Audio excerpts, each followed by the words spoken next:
Apakah kamu pernah membaca surat? Semua orang tentu pernah membacanya. Tapi, apakah kamu tahu tujuan dari surat itu? Surat adalah alat komunikasi seseorang dengan yang lainnya, yang berisi tulisan, pernyataan, suatu kabar, harapan, dan tanggapan yang sesuai dengan keinginan dari penulis tersebut. Walaupun di zaman sekarang kita dapat melihat surat sudah jarang digunakan karena adanya perkembangan teknologi. Namun, surat sangatlah penting pada zaman dulu. Di dalam Alkitab, kita mengenal surat Paulus kepada jemaat Roma, Korintus, Efesus, dan lain-lain. Semua surat itu ditulis oleh Paulus dengan zaman yang berbeda dengan kita, kepada orang yang berbeda, dan dengan maksud dan tujuan yang berbeda. Oleh karena itu, genre surat memiliki cara penafsiran sendiri agar kita yang membacanya pada zaman ini tidak salah memahami isi-isi surat tersebut. Sebelum kita lanjut, jangan lupa untuk subscribe dan like video ini agar kamu tidak ketinggalan info-info lainnya.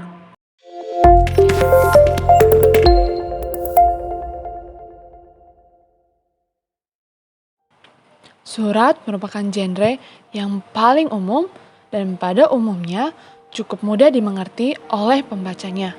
Namun demikian, terdapat sejumlah ayat dalam surat yang mengandung kesulitan-kesulitan.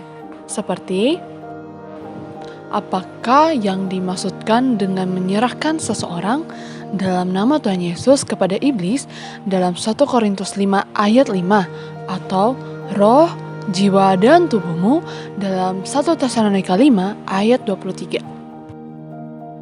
Sikap meremehkan terhadap surat dapat menghasilkan tafsiran yang tidak sesuai dengan makna asli suatu teks.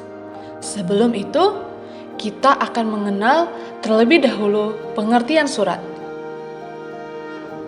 Dalam Perjanjian Lama, kita dapat menjumpai beberapa surat seperti dalam 1 Raja-Raja 5 ayat 8-9, 2 Tawarik 2 ayat 3-10, pasal 11 sampai pasal 15, Esra 4 ayat 11, Daniel 4 ayat 1. Dalam Perjanjian Lama, surat menyurat dilakukan dalam konteks pemerintahan dan urusan militer, sebagaimana yang umumnya dilakukan bangsa-bangsa dalam Timur Dekat kuno. Struktur surat-surat dalam Timur Dekat kuno sangat sederhana dan hampir serupa dengan surat masa kini, yaitu bagian pembukaan, isi surat, dan penutup. Walaupun beberapa surat dalam PL tidak selalu selengkap demikian karena tercakup dalam narasi. Misalnya, dalam 2 Samuel 11 ayat 15, 1 Raja-Raja 21 ayat 9 dan 10. Oleh karena dalam Perjanjian Lama, surat tidak menjadi genre utama, tetapi di dalam Perjanjian Baru, maka kita hanya membahas surat yang ada dalam Perjanjian Baru. Surat dalam Perjanjian Baru memiliki sejumlah sifat yang harus dipahami, di antara lain keberagaman surat-surat dalam Perjanjian Baru, ketidakberkalaan surat-surat dalam Perjanjian Baru, dan kegunaan surat-surat dalam Perjanjian Baru. Sebuah surat dapat dikatakan sempurna apabila memiliki struktur berikut: nama penulis, nama penerima, salam, doa, harapan atau ucapan syukur, tubuh atau isi surat, dan yang terakhir, salam penutup dan salam perpisahan. Surat-surat yang tidak memiliki struktur yang lengkap seperti tadi dapat disebut sebagai surat yang tidak sempurna. Unsur yang seringkali tidak tetap dalam surat kiriman adalah doa harapan atau ucapan syukur. Misalnya, bentuk yang diubah menjadi kidung pujian dalam surat 2 Korintus, Efesus, dan 1 Petrus. Atau dihilangkan seperti yang terdapat dalam surat Galatia, 1 Timotius, dan Titus. Contoh lainnya adalah surat 1 Yohanes dan 2 Petrus yang menghilangkan referensi terhadap penerima surat dan bagian penutup. Khusus dalam surat 1 Yohanes, unsur penerima surat tercatat secara implisit dengan ungkapan saudara atau anakku. Penggantian bentuk atau penghilangan bentuk disebabkan karena kebebasan dari para penulis perjanjian baru untuk tidak terikat pada bentuk surat yang umumnya dalam surat Yunani atau Romawi demi menyampaikan pesan mereka dalam surat tersebut. Contohnya adalah surat Galatia yang menghilangkan bagian doa, harapan atau ucapan syukur dan diganti sebuah kecaman karena jemaat Galatia yang telah menerima Injil lain. Hal ini dapat dilihat dalam Galatia 1 ayat 6-10.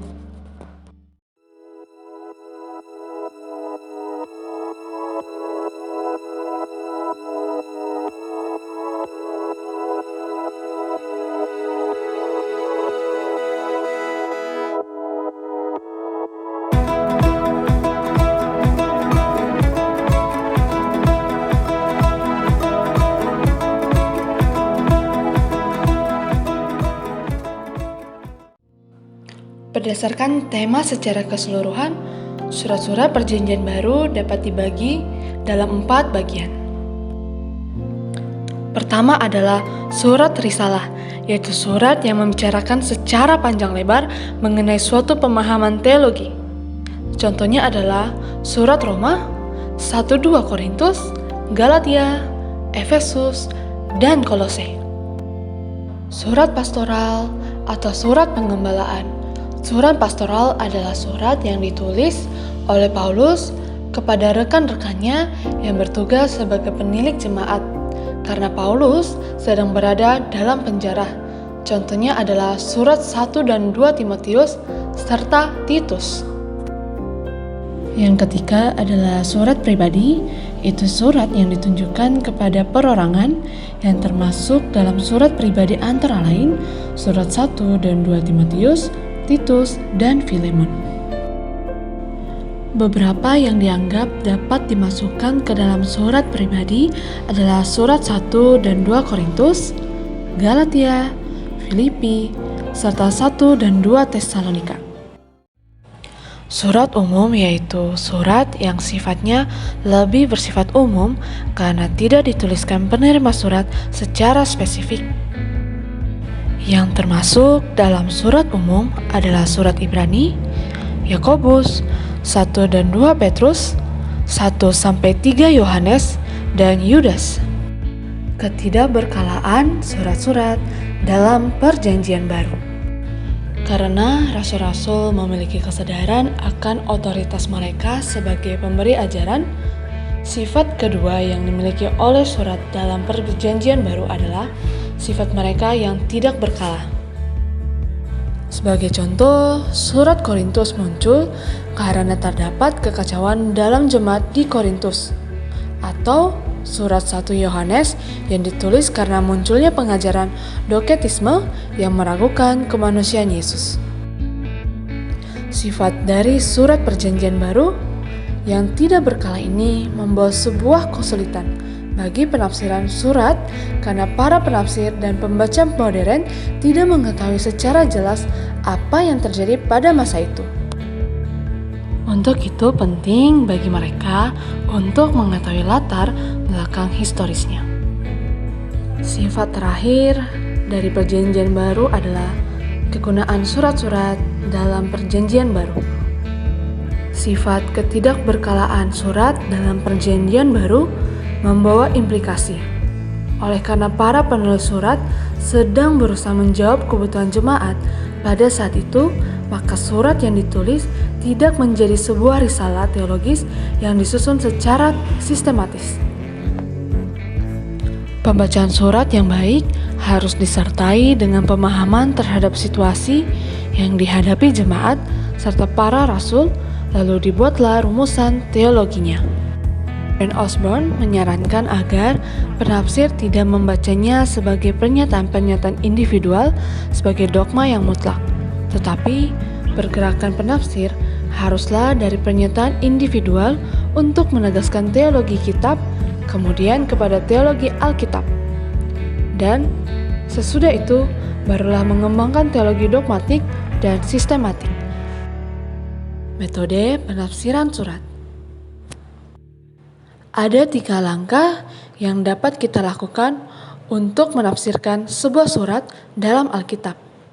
Pertama adalah mengidentifikasi sejarah dan latar belakang. Kedua, mengidentifikasi konteks atau berpikir secara paragraf.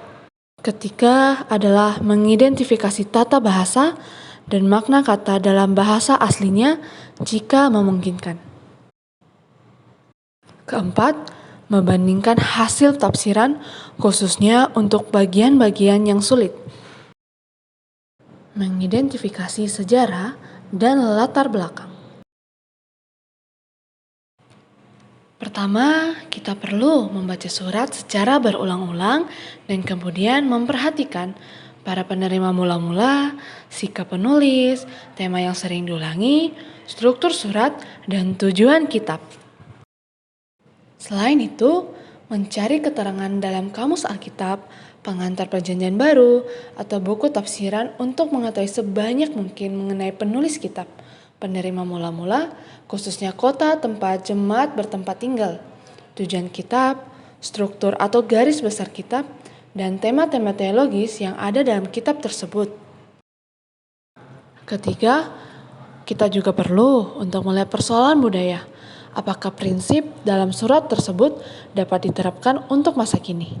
Untuk memecahkan masalah ini, penafsir dapat menggunakan prinsip untuk menentukan apakah suatu prinsip pada kebudayaan dalam Alkitab tetap dapat digunakan atau tidak. Khusus untuk surat-surat Paulus, sangat penting melihat keterangan mengenai pelayanan Paulus terhadap surat yang hendak ditafsir dalam surat lain dan kisah para rasul. Terima kasih telah menonton video ini. Jika video ini berguna dan bermanfaat bagi kamu, jangan lupa untuk share ke teman-teman yang lain. See you next time!